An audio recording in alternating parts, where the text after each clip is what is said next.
Hello दोस्तों, ब्रह्मांड में एक ऐसी शक्ति है जिससे ना देवता बच पाए, ना दानव और ना ही इंसान।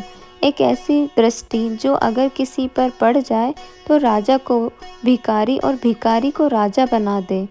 लोग उन्हें क्रूर कहते हैं, लोग उनसे डरते हैं, लेकिन क्या आप जानते हैं कि वे वास्तव में कौन हैं?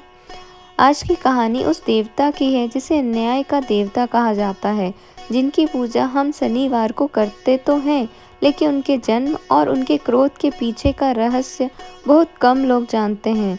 आज हम जानेंगे सूर्यपुत्र शनिदेव की वो अनसुनी गाथा जिसने स्वर्ग से लेकर पाताल तक सबको हिला कर रख दिया था। कहानी की शुरुआत होती है भगवान सूर्यदेव के महल से। सूर्यदेव का विवाह राजा दक्ष की पुत्री संज्ञा से हुआ था। सूर्य का तेज इतना अधिक था कि संज्ञा उसे सहन नहीं कर पाती थी। उनकी चमक से संज्ञा की आंखें हमेशा बंद रहती थी और उनका शरीर तपने लगता था। एक दिन संज्ञा ने निर्णय लिया कि वह तपस्या करने जाएगी ताकि सूर्य के तेज को सहन करने की शक्ति पा सके। लेकिन वे अपने बच्चों और पति को अकेला नहीं छोड़ना चाहती थी। इसीलिए उन्होंने अपनी तपस्या की शक्ति से अपनी ही एक प्रतिकृति तैयार की, जिसका नाम उन्होंने छाया रखा। संज्ञा ने छाया को आदेश दिया कि वह उनकी अनुपस्थिति में सूर्यदेव की सेवा करे और उनकी पत्नी बनकर रहे। छाया और सूर्यदेव के मिलन से ही शनिदेव का जन्म हुआ। जब शनिदेव का जन्म हुआ तो उनका रंग कोयले जैसा काला था। इसका कारण यह था कि जब वे छाया के गर्भ में थे तब छाया ने भगवान शिव की इतनी कठोर तपस्या की थी कि धूप और गर्मी के कारण गर्भस्थ शिशु का रंग सांवला काला हो गया। जैसे ही सूर्यदेव ने अपने पुत्र को देखा, वे क्रोधित हो गए। उन्होंने अपनी पत्नी छाया पर शक किया और कहा, मेरा पुत्र इतना तेजस्वी और स्वर्ण के समान चमकने वाला होना चाहिए था। यह काला बालक मेरा पुत्र नहीं हो सकता।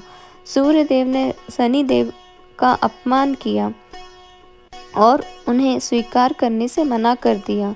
पिता के इस अपमान ने शनि के हृदय में गहरी चोट पहुंचाई। यहीं से शनि और सूर्य के बीच उस शत्रुता की नींव पड़ी जो युगों युगों तक चली। माता छाया ने शनि को सिखाया कि दुनिया में न्याय से बड़ा कुछ नहीं है। शनिदेव ने अपने पिता के व्यवहार का बदला लेने के लिए नहीं, बल्कि संसार में न्याय स्थापित करने के लिए भगवान शिव की घोर तपस्या की। हजारों वर्षों की तपस्या के बाद महादेव प्रसन्न हुए। उन्होंने शनिदेव से वरदान मांगने को कहा। शनिदेव ने विनम्रता से कहा, हे महादेव, मेरे पिता ने मेरे रंग और रूप के कारण मेरा और मेरी माता का अपमान किया है। मुझे वह शक्ति दें कि मैं केवल इंसान ही नहीं, बल्कि देवताओं और ग्रहों का भी न्याय कर सकूं। मेरा स्थान सबसे ऊंचा हो। भगवान शिव ने उन्हें नवग्रहों में सर्वश्रेष्ठ और न्यायाधीश का पद दिया। उन्होंने कहा कि शनिदेव व्यक्ति के कर्मों के आधार पर उसे दंड या पुरस्कार देंगे।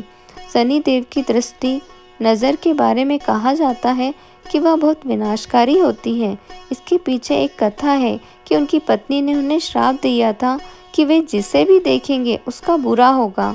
लेकिन आध्यात्मिक रूप से इसका अर्थ यह है कि शनिदेव जब किसी पर अपनी दृष्टि डालते हैं तो उसके पिछले जन्मों और वर्तमान के सारे पाप सामने आ जाते हैं और उसे उनका फल भोगना पड़ता है।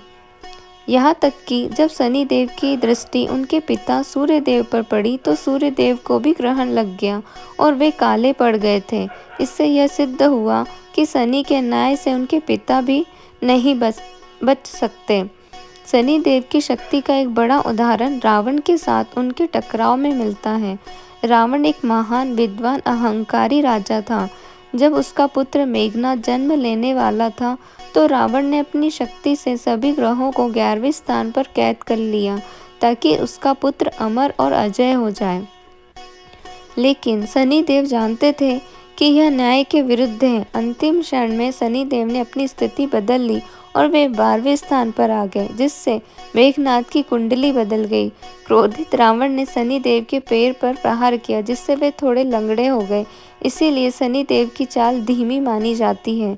शनि का अर्थ है शनै यानी धीरे चलने वाला। लोग शनि की साढ़े साती से डरते हैं, लेकिन सच यह है कि साढ़े साती वह समय होता है जब शनिदेव हमें हमारी गलतियों का एहसास कराते हैं और हमें अनुशासित बनाते हैं।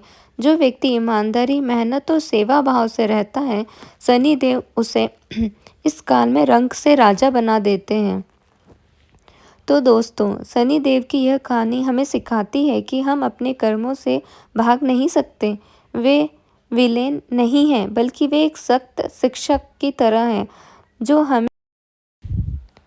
जो हमें सही रास्ता दिखाते हैं। अगर आपकी नीयत साफ है और आप मेहनत करते हैं, तो शनिदेव से डरने की नहीं, बल्कि उनका आशीर्वाद पाने की ज़रूरत है।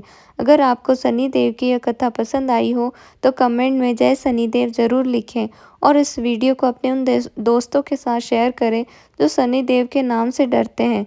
मिलते हैं फिर अगली अद्भुत कहानी के साथ। जय शनिदेव।